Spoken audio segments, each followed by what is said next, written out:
1 Chronicles Chapter 28. David gathered all the leaders of Israel, including the tribal princes, captains of the divisions that served the king on a rotating basis, commanders of thousands and hundreds, stewards overseeing the king's possessions, his sons, officers, mighty men, and all valiant individuals, to Jerusalem. King David, standing before them, addressed the assembly. "Listen, my brethren and my people, I had a strong desire to build a house of rest for the ark of the covenant of the Lord, the footstool of our God. I made preparations for this purpose. However, God told me that I should not build a house for his name because I have been a man of war and have shed blood. Yet the Lord God of Israel chose me above all my father's house to be the king over Israel forever, for he has chosen Judah as the ruling tribe. From my father's house, he selected me to be the king over all Israel. Out of all my sons, the Lord has chosen Solomon to sit on the throne of the Lord's kingdom over Israel.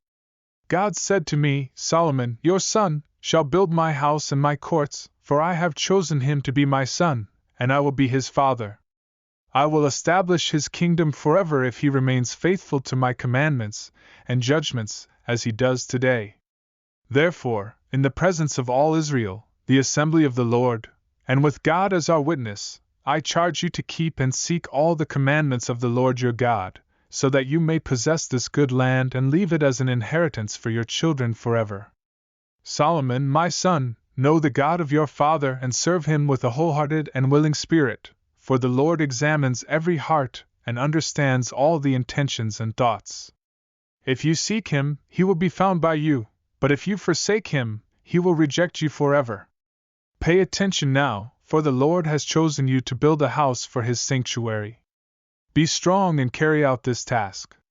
David then presented to Solomon the plans for the porch, the houses, the treasuries, the upper chambers, the inner rooms, and the mercy seat.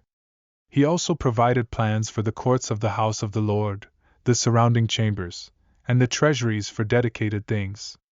Additionally, David detailed the divisions of the priests and Levites, and described all the work required for the service of the house of the Lord, along with the necessary vessels. He allocated gold and silver by weight for the various instruments used in worship, including candlesticks, tables, flesh hooks, bowls, cups, basins, and the altar of incense. He also provided gold for the chariot of the cherubims that covered the Ark of the Covenant. David emphasized that the Lord had conveyed all these plans to him in writing by his hand upon him, including all the details of the pattern. Finally, David encouraged Solomon, "Be strong and courageous, and do not fear or be dismayed. The Lord God, my God, will be with you. He will not fail you or forsake you until all the work for the service of the house of the Lord is completed. The priests and Levites, along with all the skilled and willing workers, as well as the leaders and the people, will be at your command for all kinds of workmanship."